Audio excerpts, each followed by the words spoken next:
찬송가 150장 부르면서 주일 예배 드립니다.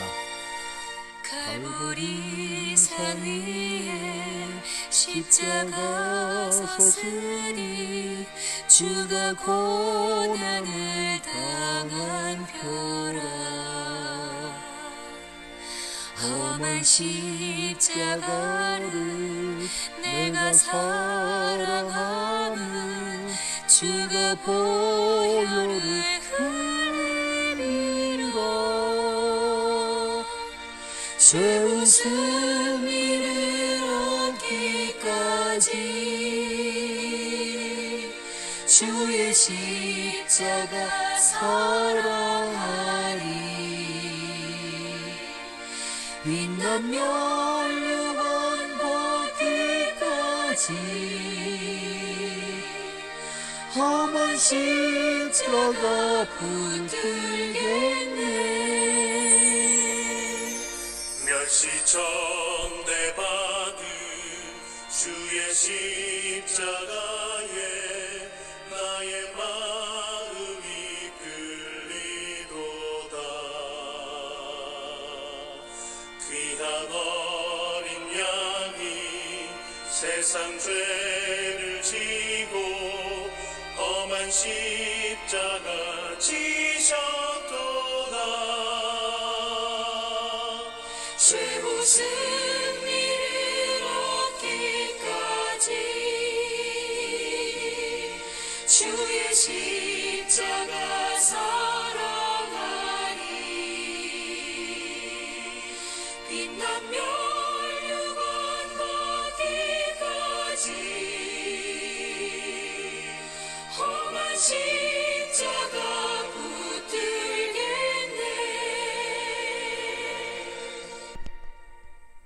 오늘 우리에게 주신 하나님 말씀 마가복음 14장 22절에서부터 26절 말씀입니다. 그들이 먹을 때 예수께서 떡을 가지사 축복하시고 떼어 제자들에게 주시며 이르시되 받으라, 이것은 내 몸이니라 하시고 또 잔을 가지사 감사 기도하시고 그들에게 주시니 다 이를 마시매 이르시되 이것은 많은 사람을 위하여 흘리는 나의 피 곧 언약의 피니라.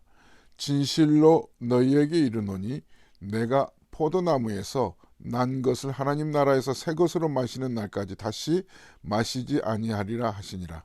이에 그들이 찬미하고 감람산으로 가니라. 아멘. 할렐루야, 할렐루야. 사순절 6번째 주일이면서 종료주일입니다. 이제 한 주간 동안 고난주간을 지내고 나면 부활주일을 맞습니다. 우리 사순절 이 기간 동안의 말씀을 통해서 깊이 은혜 나누는 시간이 되었으리라고 생각이 됩니다만, 앞으로 한 주간은 정말 우리 예수님이 나를 위해서 어떤 희생을 치르셨는지, 어떻게 고난을 당하셨는지, 내 죄 때문에 말씀 한 절 한 절을 손으로 짚어가면서 눈으로 묵상하면서 피차 은혜 받는 시간 될 수 있기를 주의 이름으로 축원합니다. 오늘 본문은 예수님께서 친히 만찬을 베푸시는 장면이죠. 성경은 인간이 은혜 받는 수단 3가지가 있다고 가리킵니다. 하나가 성례전이고요. 그러니까 성찬과 세례, 그리고 2번째가 기도, 3번째가 말씀, 하나님의 말씀이에요. 그 가운데 하나가 이제 성찬인데요. 예수님이 친히 제자들을 모으셨습니다. 십자가 지시기 바로 전날이에요. 의미 있게 예수님은 계획을 가지시고 제자들을 부르셨습니다. 그런데 청천벽력 같은 예상치 않는 말씀을 제자들에게 먼저 던지셨죠. 이 지난주 말씀이죠. 너희 중에 나를 팔 자가 있다. 모든 제자들이 근심했습니다. 혹시 나일까? 왜 이런 말씀을 하시나? 그러나 정작 당사자인 가룟 유다는 아주 철면피였습니다. 꼼짝도 하지 않습니다. 태연했습니다. 죄에 물들면 이렇게 되는 거예요. 예수님이 오히려 기회를 주시려고 이렇게 말씀하시죠. 그릇에 내 손과 함께 넣은 자가 바로 그 자다.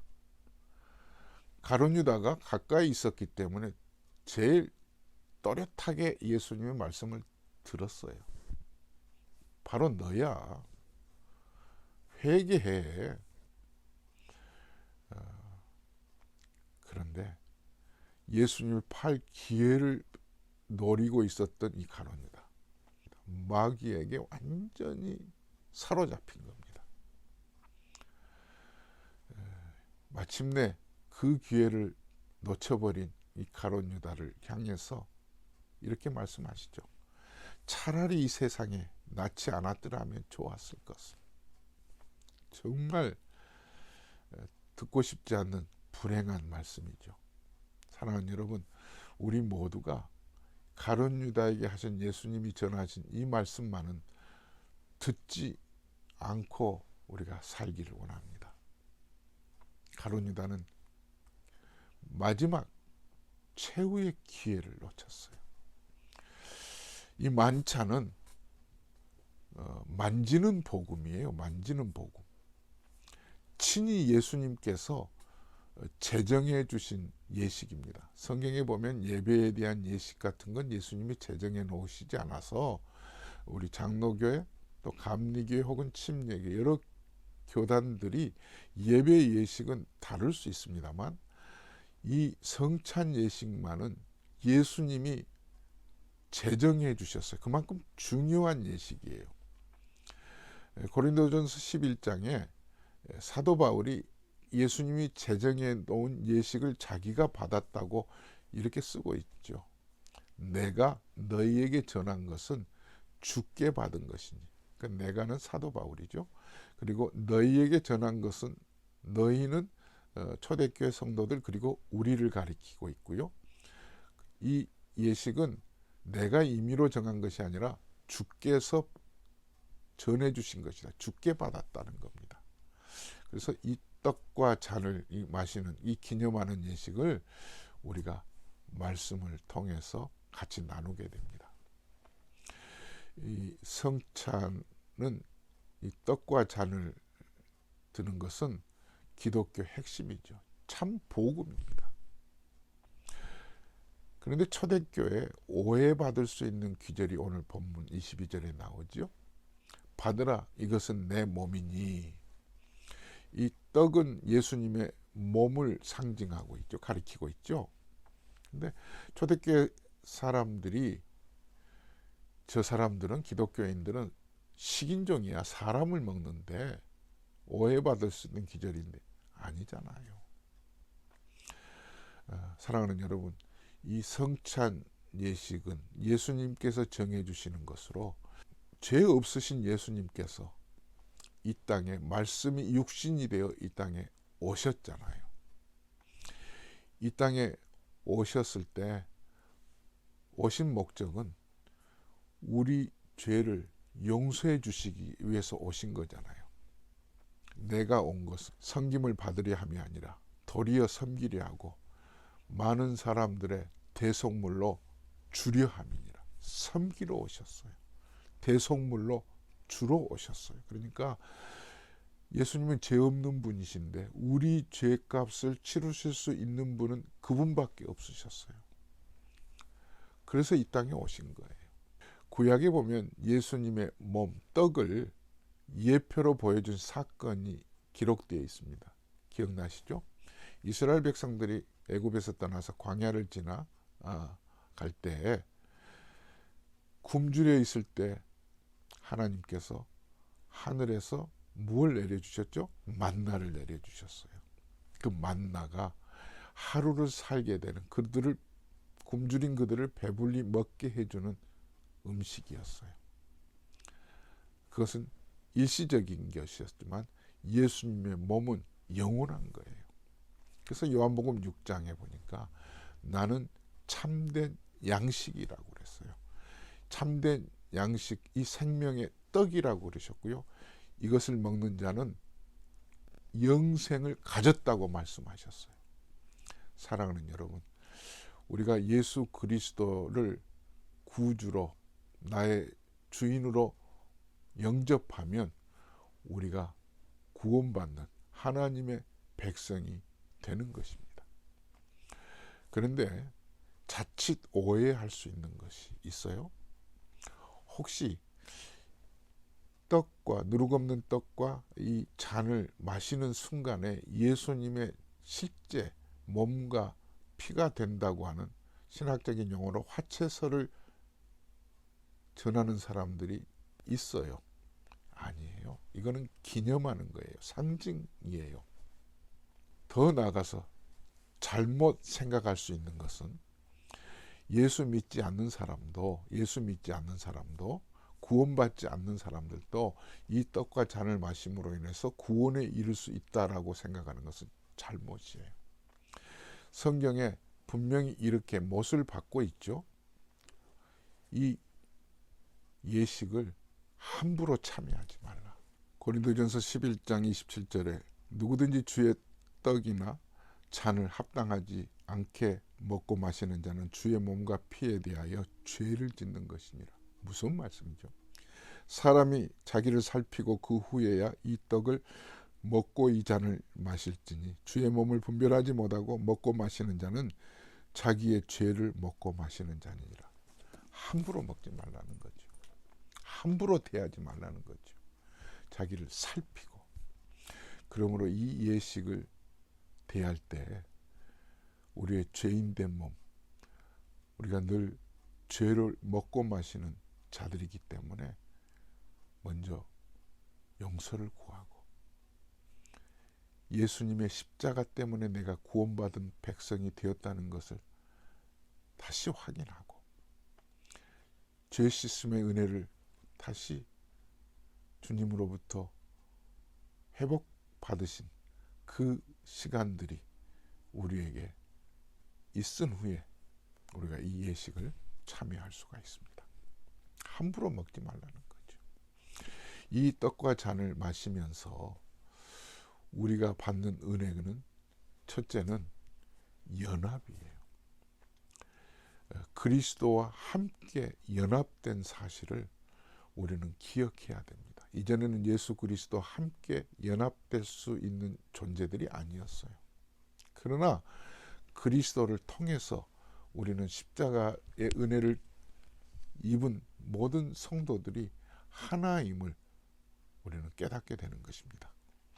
고린도전서 10장 16절에 우리가 축복하는 바 축복의 차는 그리스도의 피에 참여함이 아니냐, 우리가 떼는 떡은 그리스도의 몸에 참여하는 것이 아니냐, 그리스도와 한 몸이 되었다는 겁니다. 연합이에요.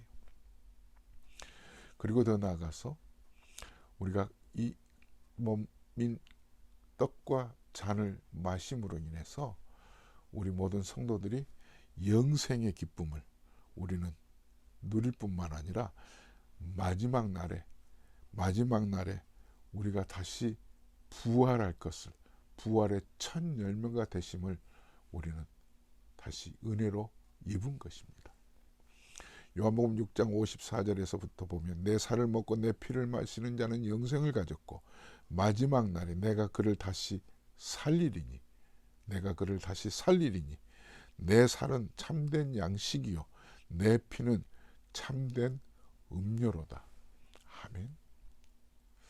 사랑하는 성도 여러분, 그러므로 우리가 이 떡과 잔을 우리가 성찬을 대할 때 내게 주신 은혜가 이렇게 크구나. 내가 받은 은혜는 어떤 것과도 바꿀 수 없는, 비교할 수 없는 놀라운 신비의 시간을 우리는 그 자리에서 만나게 되는 것입니다. 그러므로 만져보는 복음이에요. 기독교의 핵심이라는 사실을 다시 확인하실 수 있기를 바랍니다. 예수님께서 이 예식을 제정하시면서 예수님이 다시 오실 때까지 기념하라고 그랬습니다. 정말 영원히 기억하며 기념할 수 있는 예식임에 틀림이 없습니다. 그러므로 여러분들 이 떡을 드시고 이 잔을 마실 때마다 나 같은 죄인을 살리신 그 은혜를 찬송하시고 기억하실 수 있기를 바랍니다. 나 같은 죄인 살리신 그 은혜 놀라워. 아멘. 친 예수님께서 십자가 지시기 위해서 이 땅에 오셔서 그 하나님의 본체이신 그분께서 근본 본체이시나 그것을 버리시고 친히 사람의 모양으로 나타나셨고 종의 형체를 가져 죽기까지 복종하셨으니 십자가의 죽으심인 것입니다. 이제 예수님께서 십자가 지시기 바로 하루 첫날 제자들에게 이 만찬을 보여주시면서 영원히 기념되어야 할 사건과 더불어서 예수님께서 제자들에게 두 가지를 말씀하신 거죠. 하나는 연합입니다. 그리스도 안에서 한 식구가 되는 거예요. 그리스도의 피를 나눈 한 공동체가 되는 겁니다. 교회는 그리스도의 피를 나눈 하나님의 가족이라는 거예요. 아멘. 또 하나가 이 예식을 통하여서 우리에게 영생을 얻게 되는 큰 축복의 길이라는 것을 말씀해 주고 있습니다. 십자가 없이 면류관 없이 부활은 없습니다. 사랑하는 여러분, 부활을 만나기 위해서 십자가를 한 주간 동안 묵상하시면서 이 은혜를 깊이 만날 수 있기를 주의 이름으로 축원합니다. 아멘. 하나님 아버지, 죽기까지 복종하시고 종의 형체를 가져 사람의 모양으로 나타나셔서 십자가 지신 이 은혜를 기억합니다. 친히 우리에게 영생을 주시기 위해서 그 몸을 십자가에 내어놓으신 것을 이 시간 말씀을 통해서 묵상하며 예수 그리스도 안에서 하나됨을, 영생을 얻게 되는 이 놀라운 믿음의 시간이 모두에게 있게 해 주시옵소서. 이제는 우리 주 예수 그리스도의 은혜와 하나님 아버지의 무한하신 사랑하심과 성령님의 감동감화 충만하신 은혜가 예수님의 몸과 피를 기념하여 이 예식에 참여하면서 하나됨을 늘 기억하며 살기로 다짐하는 성도들 머리 위에 영원토록 함께 계실지어다. 아멘. 주 안에서 사랑합니다. 고난주간 한 주간 동안 은혜 받으시고요. 부활주일 함께 만나겠습니다. 샬롬.